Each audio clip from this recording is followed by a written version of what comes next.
નમસ્કાર. ધોરણ 11 કોમર્સ, વિષય અર્થશાસ્ત્ર. કેમ છો બધા મિત્રો? મજામાં ને? કેમ ન હોય મજામાં? સ્વાભાવિક છે, ઘરે ભણવાની કોને ન મજા આવે. એમાંય તે ઘરે બેઠા બેઠા ભણવાનું. કોઈક વેફર ખાતા ખાતા ભણતું હોય, કોઈક છે ટીવી જોતા જોતા ભણતું હોય, કોઈક છે પથારીમાં બેઠા બેઠા છે ભણતું હોય છે. તો મિત્રો, કહેવાનો મતલબ એ છે કે હવે ધોરણ 11 છે તમારું શરૂ થઈ ગયું છે. જો કોઈ આ પ્રકારે સ્ટડી કરતું હોય, ભણતું હોય છે, તો સ્વાભાવિક રીતે એ બધું છોડી દેજો અને ગંભીરતાથી છે દરેક લેક્ચર તમે ભણો એવી વાત છે આજના લેક્ચરની અંદર કરવાની છે. સાથે યુનિટ નંબર 1 ની પણ વાત કરવાની છે. એ પહેલા કેટલીક માહિતી આપું છું જેથી કરીને તમને ધ્યાનમાં આવશે કે મારે શું કરવું અને શું ન કરવું. મિત્રો, જે લોકો હજી ગંભીરતાપૂર્વક છે ભણતા નથી, લેક્ચર છે પૂરેપૂરા સાંભળતા નથી, એ લોકો માટે એક ખાસ વાત એ કહેવાની કે જો તમે આ બધી વસ્તુ અત્યારે આ ધોરણ 12 નો એક પાયો છે, જો ધોરણ 11 માં તમે પૂરતું ધ્યાન નહીં આપો તો તમને ધોરણ 12 ની અંદર છે તકલીફ થવાની છે. કેમ કે સ્વાભાવિક રીતે ઇમારત જો ચણવી હોય તો ઇમારતનો પાયો છે મજબૂત હોવો જોઈએ, તો તમે ઇમારત છે સરળતાથી ચણી શકો છો. પણ જો તમારો 11મો ધોરણનો પાયો જ મજબૂત નથી તો તમે ધોરણ 12 માં જે ટાર્ગેટ નક્કી કરેલો છે એ ટાર્ગેટ તમે હાંસલ કરી શકતા નથી. એટલા માટે દરેક લેક્ચર છે એ ગંભીરતાથી ભણજો. દરેક લેક્ચરની અંદર ધ્યાન આપજો અને સાથે સાથે છે રિવિઝન પણ કરતા રહેજો. તો મિત્રો, ગયા લેક્ચરની અંદર આપણે ધોરણ 11 ની અંદર જે કાંઈ 11 યુનિટ આપેલા છે અર્થશાસ્ત્રના, એના વિશે આપણે કેટલીક વાતો છે એ કરી હતી. એના પછી આપણે યુનિટ નંબર 1 જે તમારું અર્થશાસ્ત્ર વિષય પ્રવેશ, એના વિશે આપણે પ્રસ્તાવનાની શરૂઆત કરી હતી, જેની અંદર આપણે એવું ભણ્યા હતા કે માનવી છે એ બુદ્ધિશાળી પ્રાણી છે. શા માટે બુદ્ધિશાળી પ્રાણી? તો આપણને ધ્યાનમાં આવશે કે તે પોતાની આસપાસની પરિસ્થિતિઓનું શું કરે છે? વિશ્લેષણ કરે છે અને એનું અર્થઘટન કરે છે. એની આસપાસ જે કાંઈ બનાવો બને છે એને એમ થાય બજારની અંદર અત્યારે તેજી છે, મંદી છે, તો આવું શા કારણે ઉદ્ભવ્યું? તો એના માટે અર્થઘટન કરે છે, એનું વિશ્લેષણ છે કરે છે. એટલા માટે કહેવામાં આવ્યું હતું કે માનવી છે બુદ્ધિશાળી પ્રાણી છે. પહેલાના સમયની અંદર માણસ છે એ સ્વાભાવિક રીતે પોતાને કેટલાક જે કાંઈ પ્રશ્નો ઉદ્ભવતા, એ પ્રશ્નોનું નિરાકરણ છે એ લડાઈ દ્વારા, યુદ્ધ દ્વારા છે એ કરતો હતો. પરંતુ હવે પોતાની બુદ્ધિપૂર્વક વિચારસરણીને પોતાની બુદ્ધિથી છે પોતાનો જે કાંઈ પ્રશ્નો ઉદ્ભવે છે એનો નિર્ણય છે લેતો થયો છે. તો પહેલાના સમયની અંદર માનવી છે એ જ્યારે યુદ્ધ કરતો, ચડાઈ કરતો હતો અને પોતાને જે કાંઈ ખામીઓ હોય એ ખામીઓ દૂર કરતો. ઉદાહરણ તરીકે પોતાની પાસે અનાજનો ભંડાર નથી તો અનાજનો ભંડાર છે બીજા રાજ્ય ઉપર ચડાઈ કરે, એની પાસે જે કાંઈ હોય એ પોતે લઈ લેતો હતો. પરંતુ હવે એવું જોવા મળતું નથી. હવે એક રાજ્ય બીજા રાજ્ય ઉપર છે ચડાઈ કરતું નથી, કારણ કે હવે તો માનવી છે પોતાની બુદ્ધિનો ઉપયોગ કરતો જોવા મળે છે. કેટલાક પ્રશ્નો છે ઉદ્ભવ્યા હતા. આપણને ધ્યાનમાં છે કે માનવી છે આગળ જતા છે પૈસાની કમાણી કેવી રીતે કરશે, માનવી છે આગળ જતા પોતાના પ્રશ્નો ઉકેલ કેવી રીતે કરશે, એના માટે એને 3 પ્રકારની વ્યવસ્થાઓ છે ગોઠવી હતી. જેની અંદર સમાજ વ્યવસ્થા હતી, એટલે સમાજનું કઈ રીતે છે સંબંધ રાખવો એના વિશેની વાત કરવામાં આવી હતી. એના પછી છે એમના પછીનો મુદ્દો છે રાજ્ય વ્યવસ્થા હતી. રાજ્ય છે કઈ રીતે ચલાવવું એના માટે કેટલાક પ્રશ્નો હતા. અને ત્રીજું આપેલું છે અર્થશાસ્ત્ર.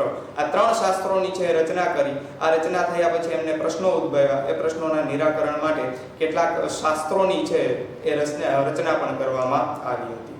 આ કેટલીક વાતો આપણે અગાઉના લેક્ચરની અંદર જોઈ હતી.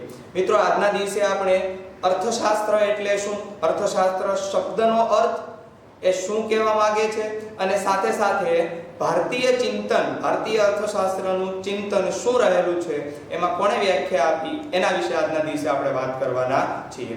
તો લેક્ચરની છે શરૂઆત કરીએ, યુનિટની છે શરૂઆત કરીએ. જે લોકો પાસે પુસ્તક નથી એ પુસ્તક છે ઝડપથી ખરીદી લેજો, કારણ કે પુસ્તકની અંદર ઘણું બધું 1-1 માર્કના 2-2 માર્કના પ્રશ્નો છે. હું તમને ટીક માર્ક કરાવીશ. કયો ટોપિક ચાલે છે, કેટલા માર્કનો છે એ પણ હું તમને સાથે કહેતો જઈશ, જેને કારણે તમને તૈયારી કરવામાં સરળતા રહે છે. તો મિત્રો, સૌથી પહેલા આપણે જોવાનું છે અર્થશાસ્ત્ર વિષય એટલે અર્થશાસ્ત્ર એટલે શું. તો એક પછી એક એમની વ્યાખ્યાઓ છે જોતા જઈએ.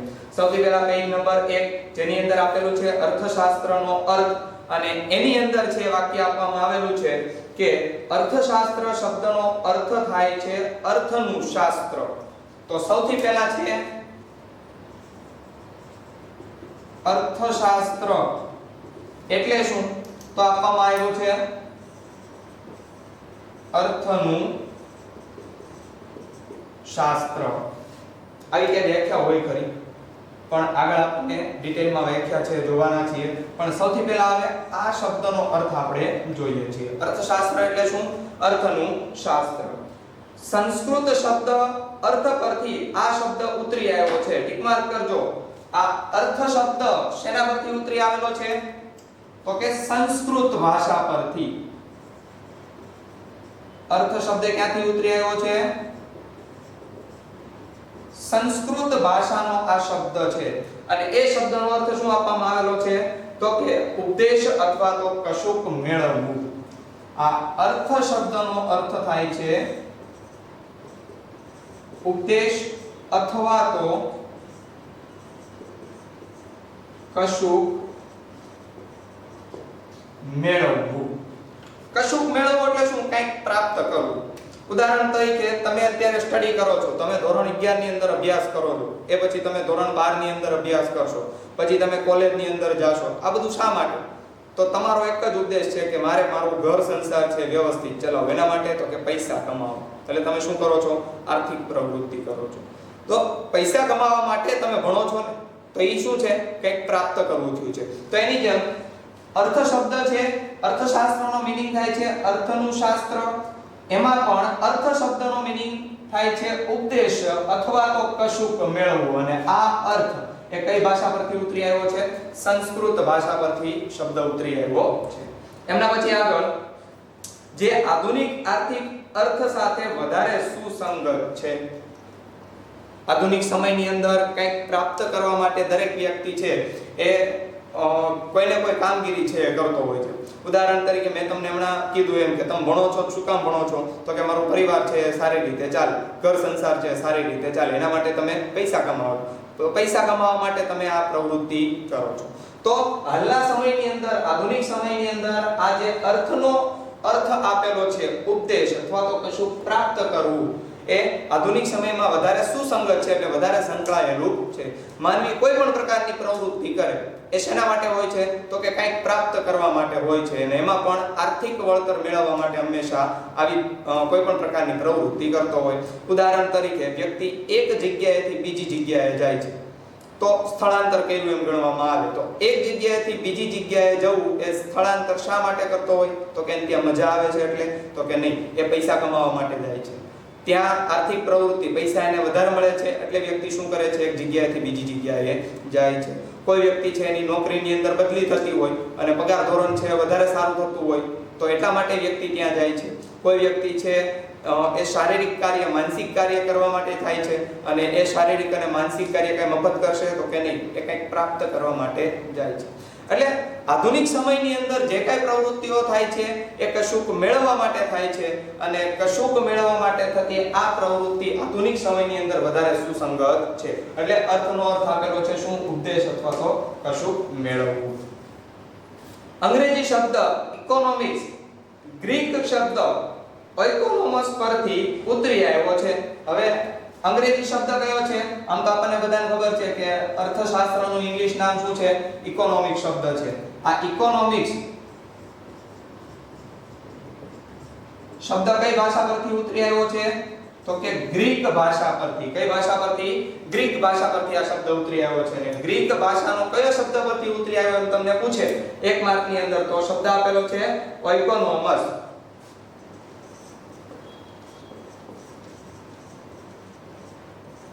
આ શબ્દ પરથી, એટલે કે ગ્રીક ભાષાનો શબ્દ ઇકોનોમસ શબ્દ છે, એના પરથી અંગ્રેજી શબ્દ કયો છે? ઇકોનોમિક શબ્દ છે એ ઉતરી આવ્યો છે. પ્રાચીન સમયમાં ઘર વખરી, સરસામાન કે વ્યક્તિગત માલિકીનો હોય તેના માટે ઓઇકોસ કહેવામાં આવતું હતું, અને ઘરના સરસામાનનું વ્યવસ્થાપન કરીને કરવાની રીતને નોમોસ તરીકે ઓળખવામાં આવે છે. આના પણ બે ફાટા પાડ્યા. ફાટા પાડ્યા એટલે બે ભાગ પાડ્યા. બે શબ્દો પરથી છે આ ઉતરી આવ્યો છે. સૌથી પહેલા આપેલું છે ઓઇકો. આપણને એમ થાય બિચારો ઓઇકો. ઈ ઓઇકો નહીં, આ શબ્દ છે ગ્રીક ભાષાનો શબ્દ છે, અને ઓઇકોસ શબ્દ પરથી એનું સામાન્ય રીતે ગુજરાતી કરવામાં આવ્યું છે સરસામાન. આ સરસામાન કરવું એટલે શું? તો કે પોતાની માલિકીનો જે કઈ સામાન હોય તે સરસામાન, એટલે જે સામાન છે એ પોતાની માલિકીનો હોય તે. અથવા તો એનું બીજું નામ આપેલું છે ઘર વખરી, એટલે ઘરનો સામાન.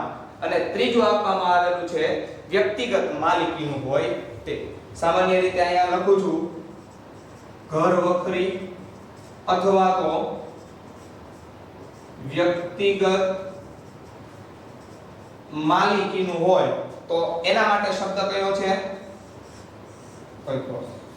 અને બીજો શબ્દ આપવામાં આવેલો છે નોમોસ.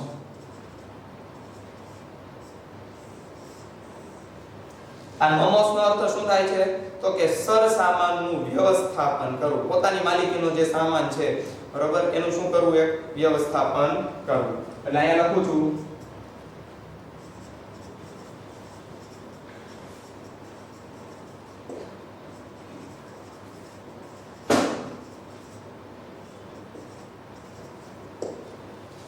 આ બે શબ્દ પરથી આ શબ્દ છે બને છે, અને આ ગ્રીક ભાષાના શબ્દ પરથી અંગ્રેજીનો શબ્દ કયો છે? ઇકોનોમિક શબ્દ છે જોવા મળે છે. ફરી વખત જે કયા ચાલ્યું છે એની અંદર અર્થશાસ્ત્ર એટલે શું? તો કે અર્થનું શાસ્ત્ર. અર્થ શબ્દ છે સંસ્કૃત ભાષા પરથી ઉતરી આવ્યો છે, જેનો મુખ્ય ગુજરાતી અથવા તો એનો અર્થ થાય છે ઉદ્દેશ અથવા તો કશુંક છે પ્રાપ્ત કરવું, જે આધુનિક સમય સાથે વધારે સુસંગત છે. આ ઇકોનોમિક્સ શબ્દ એ અંગ્રેજી ભાષાનો શબ્દ છે, એ ગ્રીક ભાષાના ઓઇકોનોમસ શબ્દ પરથી ઉતરી આવ્યો છે. ઓઇકોસનો અર્થ થાય છે સરસામાન, ઘર વખરી અથવા તો વ્યક્તિગત માલિકી, અને જ્યારે નોમોસ શબ્દનો અર્થ થાય છે સરસામાનનું વ્યવસ્થાપન કરવું. આટલી બાબત છે તમને ધ્યાનમાં આવી હશે. તો શાંતિથી છે એકવાર આ જોઈ લો. આમાંથી કોઈ બાબત છે ન સમજાય તો તમે પૂછી શકો. વિડિયો સ્ટોપ કરીને છે એકવાર આ પોતાના બુકની અંદર છે નોટ ડાઉન કરી લો. ઓકે, તમે હવે આ જે કઈ અર્થશાસ્ત્ર વિશે તમે જે શબ્દ વિશે ભણ્યા છો એ તમને ધ્યાનમાં આવ્યો હશે કે અર્થશાસ્ત્ર એટલે શું. પરંતુ હવે આપણે જોવાનું છે અર્થશાસ્ત્રનું ભારતીય ચિંતન. ભારતની અંદર કઈ રીતે છે એ અર્થશાસ્ત્ર ઉદ્ભવ્યું.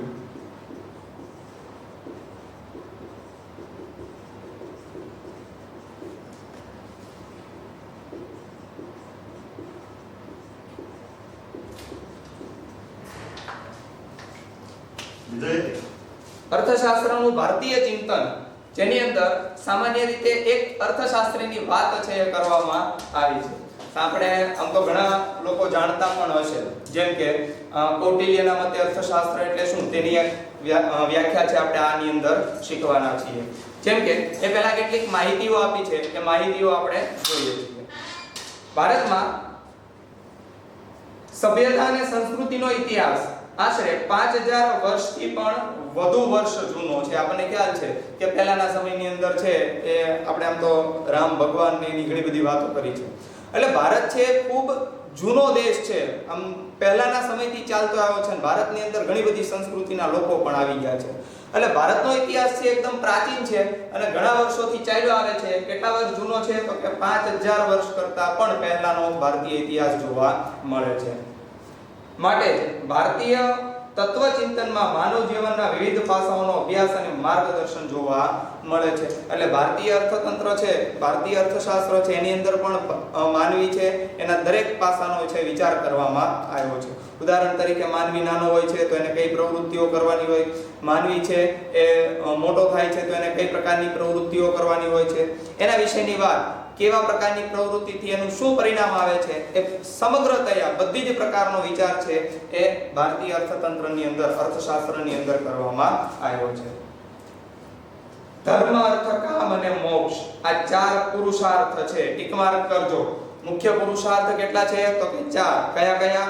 ધર્મ, અર્થ, કામ અને મોક્ષ. અહીંયા તમારી સમક્ષ લખું છું.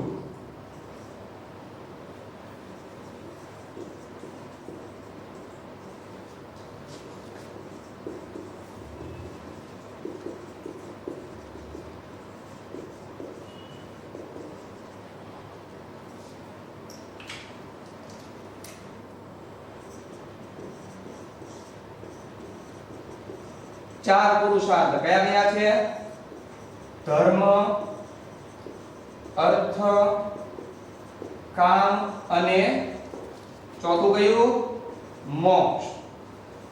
મુખ્ય ચાર પુરુષાર્થ છે. આપણને પ્રશ્ન થાય ધર્મ, અર્થ, કામ, મોક્ષ ઈ શું છે? તો માનવીએ આ ચાર પ્રકારના કાર્યો કરવાના હોય. ધર્મ કરવું, ધર્મ છે પોતાના ધર્મને છે એ સાચવવો, એ પહેલું કાર્ય છે.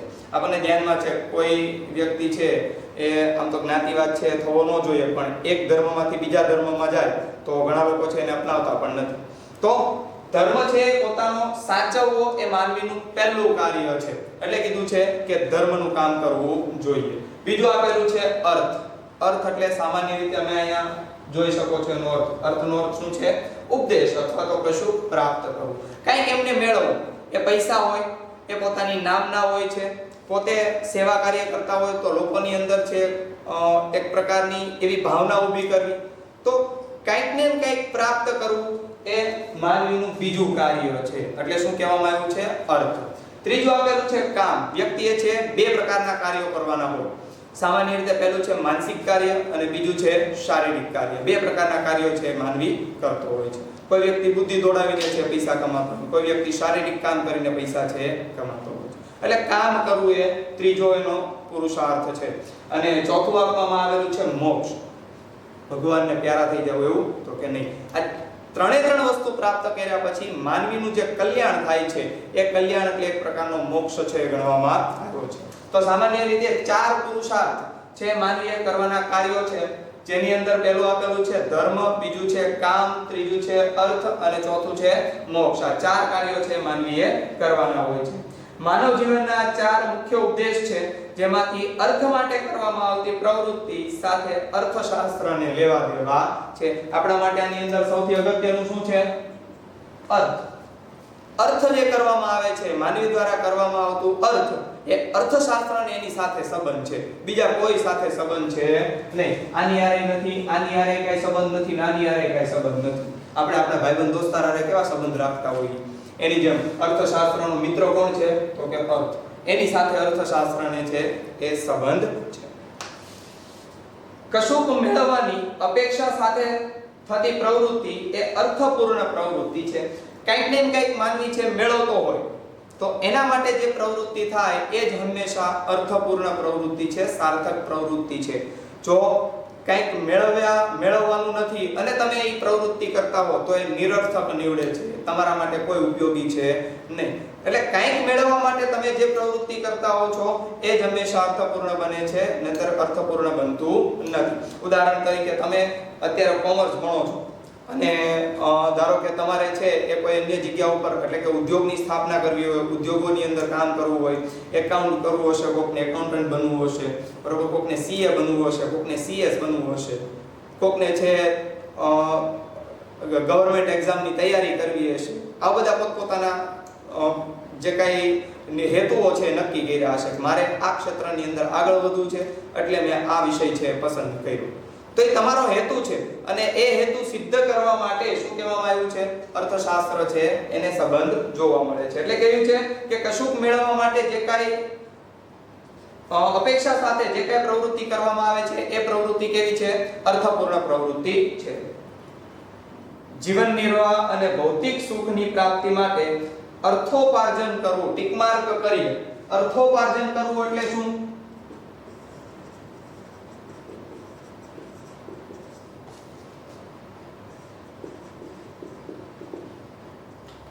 અર્થોપાર્જન કરવું એટલે આવક મેળવવી. શું થાય છે?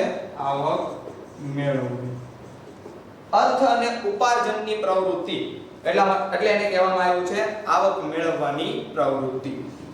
તો ફરી વખત જીવન નિર્વાહ અને ભૌતિક સુખની પ્રાપ્તિ માટે અર્થોપાર્જન કરવું તે માણસનું કર્તવ્ય છે. માણસનું કર્તવ્ય શું છે? તો એક જ વસ્તુ, બે વસ્તુની અંદર એક વસ્તુ આપેલી છે આવક મેળવવી એટલે અર્થોપાર્જન કરવું. આ અર્થોપાર્જન કરવું એટલે શું? તેના માટે બે હેતુઓ આવેલા છે. સૌથી પહેલું આપેલું છે જીવન નિર્વાહ, પોતાનું જીવન ચાલે એટલા માટે માનવી શું કરે છે? અર્થોપાર્જન કરે. એટલા માટે આવક મેળવે છે. તમારે ચોકલેટ જોતી હોય તમે શું કરો? પૈસા છે કમાવો છો તો તમને ચોકલેટ મળે. તમે છે એમ કહો કે મારે સારી એવી કાર લેવી છે, તો એના માટે પૈસા મેળવવા પડે, તો એટલા માટે તમે આર્થિક પ્રવૃત્તિ કરો છો. તો માનવીનું કર્તવ્ય શું છે? અર્થોપાર્જન કરવું, એટલે કે આવક મેળવવી. અને આવક તમે શેના માટે મેળવો છો? તો સૌથી પહેલી બાબત આપેલી છે જીવન નિર્વાહ ચલાવવા માટે. અર્થોપાર્જન શેના માટે કરવામાં આવે છે? તો કે જીવન નિર્વાહ ચલાવવા માટે, એટલે પોતાનું જીવન છે સરળતાથી ચાલે એના માટે માનવી શું કરે છે? અર્થોપાર્જન કરે છે. અને બીજી બાબત આપવામાં આવેલી છે ભૌતિક સુખની પ્રાપ્તિ માટે. બીજું શું આપેલું છે? ભૌતિક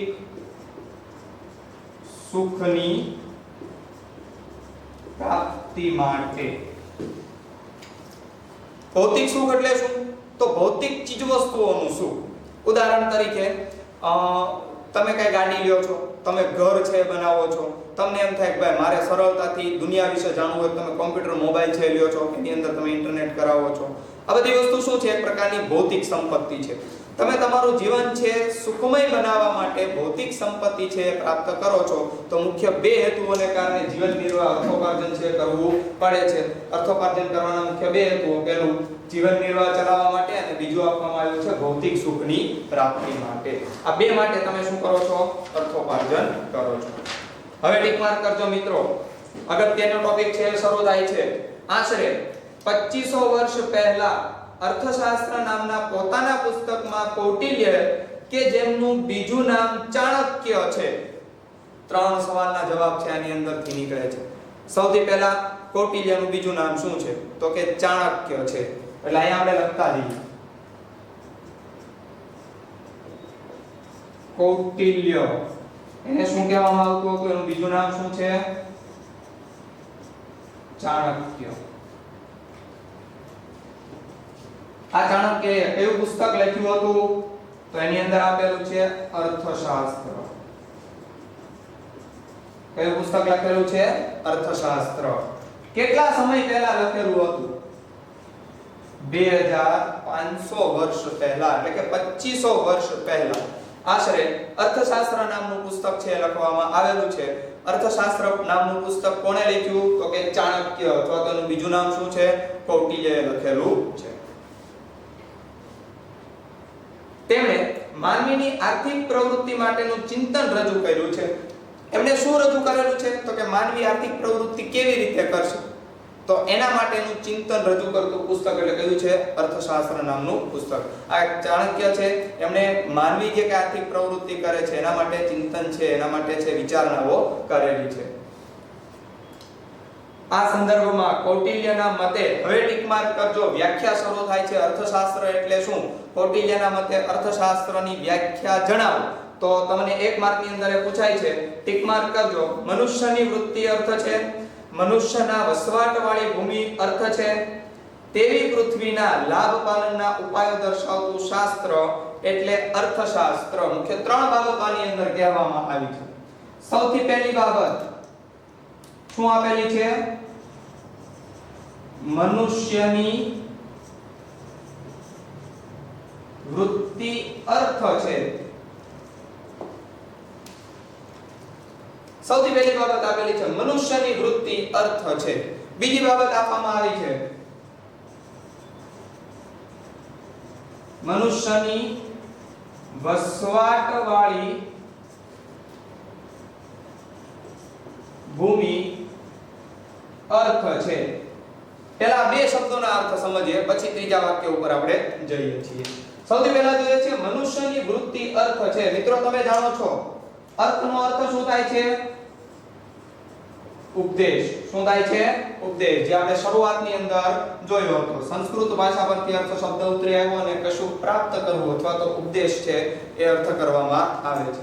એટલે મનુષ્યની વૃત્તિ, મનુષ્યના મગજમાં શું ચાલતું હોય એને કંઈક ને કંઈક મેળવવા માટે છે એ કાર્ય કરે છે. એટલા માટે કહેવામાં આવ્યું છે મનુષ્યની વૃત્તિ અર્થ છે. મનુષ્યની વિચારસરણી કેવી છે? કંઈક પ્રાપ્ત કરવાની છે. આ પહેલું વાક્યનો અર્થ. બીજું આપેલું છે મનુષ્યની વસવાટવાળી ભૂમિ અર્થ છે. મનુષ્ય જે જગ્યા ઉપર રહે છે ત્યાંથી એ કંઈક ને કંઈક પ્રાપ્ત કરે છે. મિત્રો આમ તો પહેલાના સમયની અંદર ઉદ્યોગોનું પ્રમાણ ઓછું હતું. ઉદ્યોગો છે કોઈ જોવા મળતા નહોતા. પરંતુ હવે તો કે હવે ઉદ્યોગોનું પ્રમાણ ધીમે ધીમે વધ્યું છે. એટલે પહેલાના સમયની અંદર ઉદ્યોગોનું પ્રમાણ ઓછું હતું તો માનવી છે આર્થિક પ્રવૃત્તિ કેવી રીતે કરતો? તો જમીનમાંથી ખેતી કરે અને ખેતીમાંથી છે પોતાની આવક છે પ્રાપ્ત કરતો હતો. પણ તમને પ્રશ્ન થાય કે ચલણ તો જે હમણાં બહાર પડ્યું, તો પહેલાના સમયની અંદર છે એ બદલા પદ્ધતિ હતી. એક વસ્તુના બદલામાં બીજી વસ્તુ આપવી, જેને આપણે તમે ધોરણ 12 ની અંદર ડિટેલમાં ભણવાના છો, સાટા પદ્ધતિ. એક વસ્તુના બદલામાં બીજી વસ્તુ આપતો અને પોતાનું જીવન નિર્વાહ છે, પોતાનું ઘર છે ચલાવતો હતો. એટલા માટે કહેવામાં આવ્યું છે કે મનુષ્યની વસવાટવાળી ભૂમિ અર્થ છે મનુષ્ય જે જગ્યા ઉપર રહે છે તે જમીનમાંથી તે કંઈક શું કરે છે? પ્રાપ્ત કરે છે. અને છે જેવું હકીકત તમે જે જગ્યા ઉપર રહ્યો છો તમે અમથા રહ્યો છો તો કે નહીં. પોતાના માતા પિતા છે કંઈક ને કંઈક નોકરી ધંધો કરતા હશે ને, આ નોકરી ધંધો કરે છે એમાંથી એ આવક મેળવે છે. તો માતા પિતાનો મુખ્ય હેતુ શું થયો? આવક મેળવવાનો. તમે જે જગ્યા ઉપર રહ્યો છો ત્યાંથી તમે શું કરો છો? કંઈક ને કંઈક મેળવો છો, પ્રાપ્ત કરો છો. એટલા માટે કહેવામાં આવ્યું છે મનુષ્યની વૃત્તિ અર્થ છે. એમના પછી ત્રીજું વાક્ય આપવામાં આવ્યું છે તેવી પૃથ્વીના લાભ પાલનના ઉપાયો દર્શાવતું શાસ્ત્ર. એટલે શું છે? અર્થશાસ્ત્ર.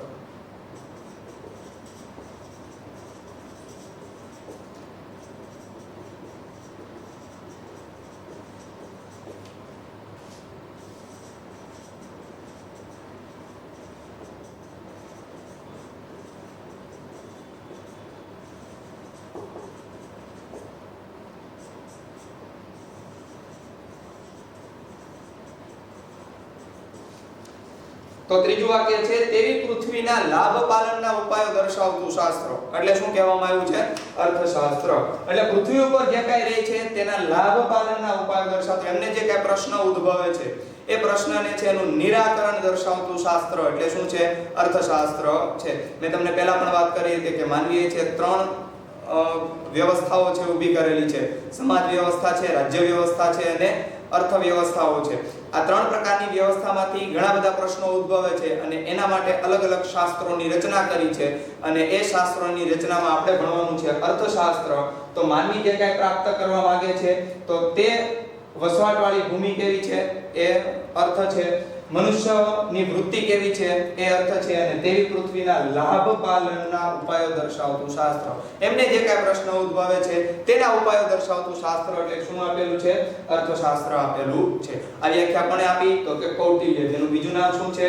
ચાણક્ય. શેમાં આપેલી છે વ્યાખ્યા? અર્થશાસ્ત્ર નામના પુસ્તકની અંદર. કેટલા વર્ષ પહેલા? તો કે 2500 વર્ષ પહેલા આ વ્યાખ્યા આપવામાં આવી છે. તો ફરી વખત એ વ્યાખ્યા મનુષ્યની વૃત્તિ અર્થ છે, મનુષ્યની વસવાટવાળી ભૂમિ અર્થ છે, તેવી પૃથ્વીના લાભ પાલનના ઉપાયો દર્શાવતું શાસ્ત્ર એટલે અર્થશાસ્ત્ર. આ વ્યાખ્યા ચાણક્યએ આપેલી છે. આગળ જોઈએ. ભારતીય ચિંતનમાં માનવ કલ્યાણનો સમગ્રતયા વિચાર થયો છે. આ જે કાંઈ ભારતની અંદર છે એ માનવી રહે છે એનો બધી જ જગ્યા પરથી એનો વિચાર કરવામાં આવેલો છે. ઉદાહરણ તરીકે માનવી છે રહે છે તો શા માટે રહે છે? માનવી આર્થિક પ્રવૃત્તિ કરે છે તો કેવી રીતે કરે છે? કેવા પ્રમાણમાં કરે છે? કેટલા પ્રમાણમાં કરે છે? એટલે માનવી જે કાંઈ લોકો સાથે સંબંધ બાંધે છે તો એ સંબંધ એની સાથે શા માટે બાંધે છે? એટલે બધી જ જગ્યાએથી માનવીનો છે વિચાર કરવામાં આવેલો છે. માટે આર્થિક પ્રવૃત્તિ પણ માત્ર અર્થ કેન્દ્રિત ન રહેતા નૈતિક આધારો સાથે સમગ્ર માનવ કલ્યાણને ધ્યાનમાં રાખીને થાય છે. એટલે આની અંદર જે કાંઈ આર્થિક પ્રવૃત્તિ કરવામાં આવે છે તે ફક્ત અર્થ આધારિત ન રહેતા, અર્થ આધારિત એટલે કેવું? તો કે કશુંક મેળવવા માટે ન રહેતા. આપણને ખ્યાલ છે અત્યારે કે ઓનલાઈન અત્યારે આપણે જે કાંઈ ચીજ વસ્તુઓ ખરીદી કરીએ છીએ એમાં દેખાડ્યું હોય કાંઈક ને નીકળે એની અંદર કાંઈક કોથળામાંથી બિલાડું કાઢ્યું એવું આપણે કહેવાય. કઈ રીતે? તો કે સરસ મજાનો મોબાઈલ મૂક્યો હોય અને આપણને એમ થાય ઓહો આની જેવો કે મોબાઈલ નહીં, જ્યારે તમારા ઘરે પાર્સલ આવે ત્યારે તમે છેતરાઈ જાવ છો. એટલે એનો મુખ્ય હેતુ શું છે? તો ફક્ત આવક મેળવવાનો છે. તો આ ચાણક્ય એવું કહે છે કે ફક્ત એનો હેતુ આવક મેળવવાનો નથી, એટલા માટે માનવીનો સમગ્રતયા વિચાર કરવામાં આવ્યો છે. જો એમની સાથે કોઈ છેતરપિંડી કરે તો અર્થશાસ્ત્ર વિષયની અંદર પણ એને શું સજા આપવી એના નીતિ નિયમો પણ આમાં દર્શાવવામાં આવેલા છે. એટલા માટે કીધું છે કે સમગ્રતયા માનવ કલ્યાણને ધ્યાનમાં રાખીને આ પ્રવૃત્તિ છે કરવામાં આવે છે, એટલે આર્થિક પ્રવૃત્તિ કરવામાં આવે છે. માટે ચાણક્યના અર્થશાસ્ત્રમાં નીતિશાસ્ત્રની પણ અસર જોવા મળે છે. એટલે આને જે કાંઈ એટલે કે ચાણક્યએ જે કાંઈ પુસ્તક બહાર પાડ્યું છે અર્થશાસ્ત્ર નામનું, તેની અંદર તો કે નીતિશાસ્ત્ર પણ જોવા મળે છે. નીતિ નિયમોનું શાસ્ત્ર એટલે નીતિશાસ્ત્ર કહેવાય. તો નીતિશાસ્ત્રની પણ અસર જોવા મળે છે. વળી ચાણક્યના મોટા ભાગના આર્થિક વિચારોમાં જાહેર અને સામૂહિક વર્તનવાળી આર્થિક પ્રવૃત્તિને જ કેન્દ્ર સ્થાન આપવામાં આવેલું છે. ટિક માર્ક કરીએ ખાસ. કેવી આર્થિક પ્રવૃત્તિને કેન્દ્ર સ્થાને ગણી છે? તો કે જાહેર પ્રવૃત્તિઓ. જાહેર પ્રવૃત્તિઓમાં આપણને ખબર છે કે વધારે વ્યક્તિઓ કામ કરતા હોય. એકલી વ્યક્તિ કામ કરતો હોય તો એને ચાણક્ય પ્રોત્સાહન આપ્યું નથી. શું કામ? તો કે જો એ મોટી પ્રવૃત્તિ કરશે, વધારે લોકો છે એની અંદર કામ કરશે, તો એના માટે ચાણક્ય છે વધારે પ્રોત્સાહન આપવું જોઈએ. કેમ કે લોકો છે બેરોજગાર રહેતા નથી. બધા લોકોને આર્થિક પ્રવૃત્તિ, કોઈને કોઈ પ્રકારનું કાર્ય છે મળી રહી છે. એટલા માટે ચાણક્ય છે જાહેર ઉપયોગવાળી જે કઈ આર્થિક પ્રવૃત્તિ થાય છે એમાં જ ફક્ત વધારે મહત્વ આપવામાં આવેલું છે. ખાસ તો રાજાશાહી રાજ્ય વ્યવસ્થા અને કૃષિ પ્રધાન અર્થવ્યવસ્થાને ધ્યાનમાં રાખીને આર્થિક બાબતોનું માર્ગદર્શન કૌટિલ્યએ રજૂ કરેલું છે. છેલ્લું વાક્ય પણ ખાસ ટિક માર્ક કરીએ. શું આપેલું છે? તો કે રાજાશાહી અર્થવ્યવસ્થા. આપણને ખબર છે પહેલાના સમયની અંદર છે રાજાશાહી જોવા મળતું હતું. એક રાજ્ય બીજા રાજ્ય ઉપર લડાઈ કે ચડાઈ કરે છે અને એ જીતે તો એ રાજ્ય છે એ વ્યક્તિનું ગણવામાં આવતું હતું. અને હાલની તારીખે પણ અત્યારે રાજાશાહી નથી પણ રાજ્ય વ્યવસ્થા તો જોવા મળે છે. આપણને ધ્યાનમાં છે ગુજરાત રાજ્ય, એનો રાજા કોણ ગણાય? તો કે સીએમ ગણાય છે. એવી રીતે અલગ અલગ રાજ્યોનો રાજા છે એ પણ જોવા મળે છે. એટલે રાજાશાહી છે એને વધારે, રાજાશાહી અર્થવ્યવસ્થા છે એને વધારે મહત્વ આપવામાં આવેલું છે.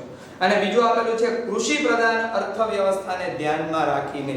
કૃષિ પ્રધાન એટલે તો કે કૃષિને વધારે મહત્વ મળતું હોય. મિત્રો આપણને ધ્યાનમાં છે કે આપણો ભારત દેશ છે એ કૃષિ પ્રધાન દેશ છે. કૃષિને વધારે મહત્વ આપવામાં આવ્યું છે. જેની અંદર પહેલાના સમયની અંદર એટલે ઈસવીસન 1951 ની અંદર 72% લોકો છે કૃષિ પ્રધાન દેશ હતો. એટલે લોકો છે સ્વાભાવિક રીતે એમાંથી રોજગારી મેળવતા હતા. પરંતુ હાલની તારીખે 49% લોકો એ શું મેળવે છે? આ કૃષિમાંથી રોજગારી મેળવે છે અને ઉત્પાદન પણ એટલું જ જોવા મળે છે. એટલા માટે ભારત દેશ છે કૃષિ પ્રધાન દેશ છે. અને કહેવામાં આવ્યું છે કે કૌટિલ્યએ રાજાશાહી રાજ્ય વ્યવસ્થા અને કૃષિ પ્રધાન અર્થવ્યવસ્થાને ધ્યાનમાં રાખીને આર્થિક બાબતોનું માર્ગદર્શન કૌટિલ્યએ રજૂ કરેલું છે. જે કઈ આર્થિક પ્રવૃત્તિ થાય એ કૃષિ આધારિત છે કરવામાં આવે એને ધ્યાનમાં રાખીને આ અર્થશાસ્ત્ર નામનું પુસ્તક છે બહાર પાડ્યું છે. અને કૌટિલ્યએ પણ એના ઉપર વધારે ભાર મૂક્યો છે. કેની અંદર? તો કે રાજાશાહી રાજ્ય વ્યવસ્થા અને કૃષિ પ્રધાન અર્થવ્યવસ્થાની અંદર. તો મિત્રો આજના દિવસે છે આપણે એટલું રાખીએ છીએ. ભારતીય ચિંતન એની અંદર એક વ્યક્તિની વ્યાખ્યા શીખ્યા કૌટિલ્યના મતે. કૌટિલ્યએ વ્યાખ્યા આપતા કહ્યું છે કે મનુષ્યની વૃત્તિ અર્થ છે, મનુષ્યના વસવાટવાળી ભૂમિ અર્થ છે, તેવી પૃથ્વીના લાભ પાલનના ઉપાયો દર્શાવતું શાસ્ત્ર એટલે અર્થશાસ્ત્ર. શેમાં વ્યાખ્યા આપી છે? તો કે અર્થશાસ્ત્ર નામના પુસ્તકની અંદર વ્યાખ્યા આપી છે. એમણે બીજી પણ કેટલી બધી વાતો કરી છે કે આપણો ઇતિહાસ છે 5000 વર્ષ કરતા પણ જૂનો છે. એની અંદર માનવીના પુરુષાર્થો 4 છે, જે 4 કાર્યો કરવાના હોય છે. અર્થોપાર્જનનું કાર્ય છે 2 હેતુને લીધે થાય છે. એમાં પહેલું આપેલું છે જીવન નિર્વાહ ચલાવવા માટે અને બીજું આપેલું છે ભૌતિક સુખની પ્રાપ્તિ કરવા માટે. અગાઉનું થોડું રિવિઝન કરી લઈએ. અર્થશાસ્ત્ર શબ્દનો અર્થ થાય છે અર્થનું શાસ્ત્ર. અર્થ શબ્દ છે સંસ્કૃત ભાષા પરથી ઉતરી આવ્યો છે, જેની અંદર એનો અર્થ થાય છે ઉદ્દેશ અથવા તો કશું પ્રાપ્ત કરવું અથવા તો મેળવવું. આ ઇકોનોમિક શબ્દ છે અંગ્રેજી ભાષાનો શબ્દ છે. આ અંગ્રેજી ભાષાનો શબ્દ છે ગ્રીક ભાષાના ઓઇકોનોમસ શબ્દ પરથી ઉતરી આવ્યો છે.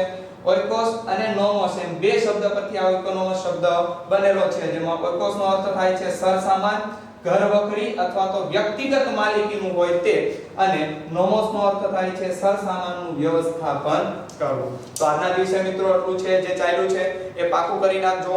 એક માર્કના પ્રશ્નો આની અંદરથી ઘણા બધા પૂછાય છે. નેક્સ્ટ લેક્ચરની અંદર આપણે આગળની છે શરૂઆત કરશું. આભાર.